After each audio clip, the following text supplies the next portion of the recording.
Assalamualaikum warahmatullahi wabarakatuh.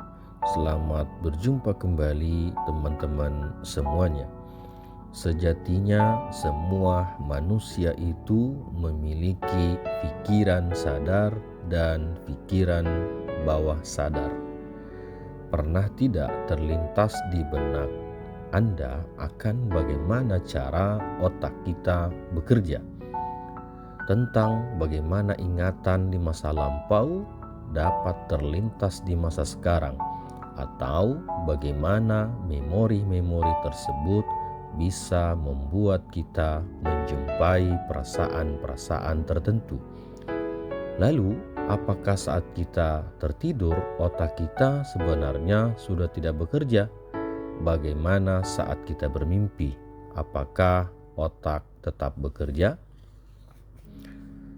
Pribadi-pribadi yang berpikir kritis pasti pernah mempertanyakan hal-hal tersebut. Rasa ingin tahu yang tinggi mengenai cara kerja otak dan bagaimana mengendalikan atau bahkan memaksimalkannya.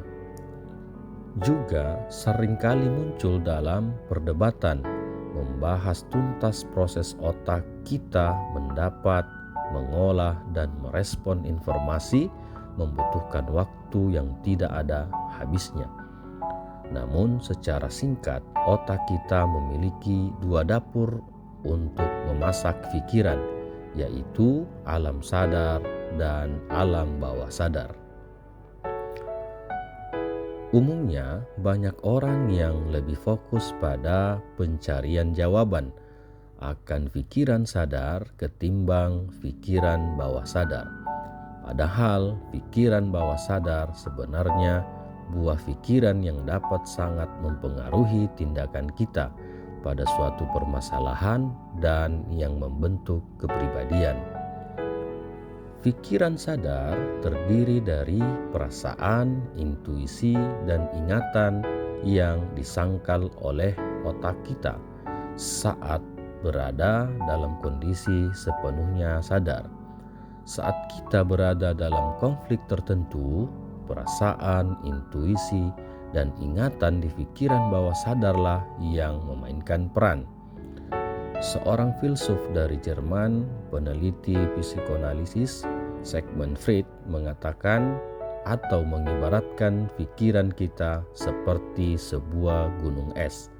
Bagian yang terlihat di permukaan air merupakan pikiran sadar, sedangkan yang tidak terlihat adalah pikiran bawah sadar. Pikiran bawah sadar adalah buah pikiran yang dapat mempengaruhi tindakan kita pada suatu permasalahan dan yang membentuk kepribadian. Jika melihat gunung es secara keseluruhan, area pikiran bawah sadar sejatinya lebih mendominasi keseluruhan cara pikir, namun tidak dimunculkan. Di alam bawah sadar kita menyimpan ingatan yang dapat bertahan dalam jangka panjang. Contohnya, pada saat kita sedang berkhayal, kita menyimpan khayalan tersebut di alam bawah sadar.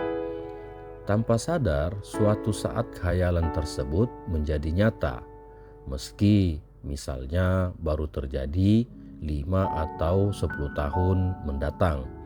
Tapi inilah bukti bahwa kita menyimpan ingatan tersebut dalam waktu lama dan secara sadar. Tanpa sadar, suatu saat khayalan tersebut menjadi nyata, meski misalnya baru terwujud 5 atau 10 tahun mendatang.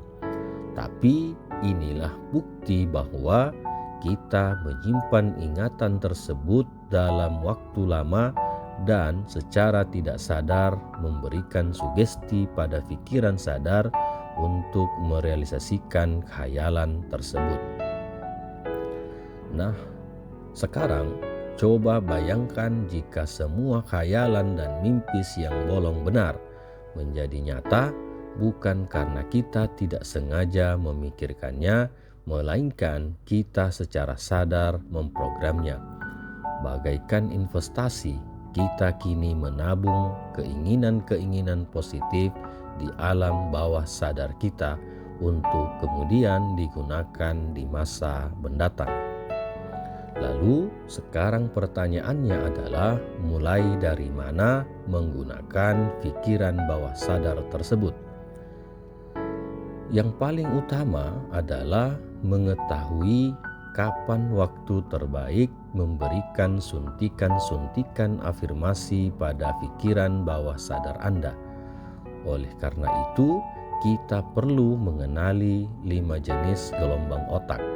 Ada gamma, ada beta, ada alfa, ada theta, dan ada delta. Secara singkat, gamma adalah gelombang otak yang terjadi saat kita berada dalam sebuah konflik yang intens, sedangkan beta merupakan gelombang otak yang terjadi saat kita berada di kondisi sedang berkonsentrasi atau fokus pada aktivitas yang sedang dilakukan. Di sisi lain, gelombang delta memancarkan frekuensi paling tenang, di mana kita tertidur lelap. Berbeda dengan gelombang alfa dan theta, dua gelombang inilah yang membantu kita membuat program-program ingatan jangka panjang di alam bawah sadar kita. Saat berada di gelombang alfa, tubuh kita berada dalam kondisi sangat rileks. Biasanya ditemukan ketika sudah merasa ngantuk dan hendak tidur. Selagi melamun, gelombang ini jugalah yang memainkan peranan. Hormon serotonin dan endorfin dilepaskan sesaat gelombang alfa aktif.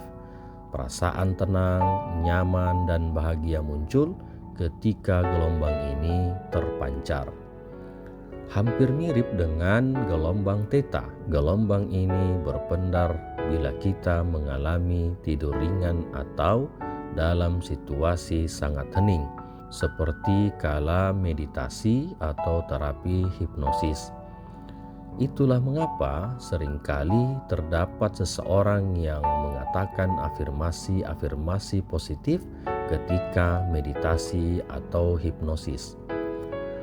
Dalam frekuensi ini, pikiran kita bisa sangat inspiratif, kreatif, dan intuitif karena kondisi otak berada dalam fokus penuh tanpa distraksi. Dengan memahami kehadiran gelombang tersebut, sekarang kita tahu kapan waktu yang tepat untuk memulai investasi pikiran. Bisa secara sengaja ketika mengikuti kelas meditasi atau melakukan terapi hipnosis secara mandiri di rumah. Pastikan untuk membayangkan hal-hal positif dan mengucapkan keinginan di masa depan sepanjang latihan. Hakikatnya, tanpa perlu melakukan meditasi atau terapi hipnosis, kita juga bisa menyetel program dalam pikiran bawah sadar kita. Secara simpelnya adalah dengan mengucapkan investasi keinginan. Sesaat kita merasa ngantuk di malam hari atau momen-momen sebelum tidur, lakukanlah setiap hari agar pikiran bawah sadar Anda menjadi lebih peka. Bisa juga dengan menulis keinginan tersebut pada secarik kertas dan ditempel di dinding-dinding dekat tempat tidur kita. Pastikan sebelum tidur untuk menoleh ke bagian tersebut dan membacanya dalam hati. Akan tetapi, perlu diperhatikan pula bahwa keinginan tersebut tentu tidak akan terjadi apabila kita tidak percaya. Jadi, penting sekali untuk menuangkan kepercayaan pada setiap kata-kata yang kita lontarkan. Yakinlah bahwa setiap kata, frasa, dan kalimat yang dikirim dan disimpan dalam pikiran bawah sadar kita memiliki kekuatan magic yang dapat mempengaruhi masa depan Anda.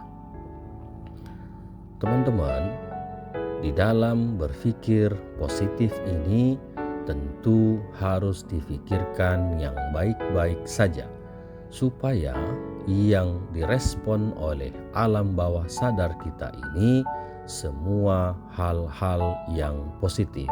Dengan demikian, kita menjalani hidup kita dengan penuh positif, yang kita dapatkan semua yang positif.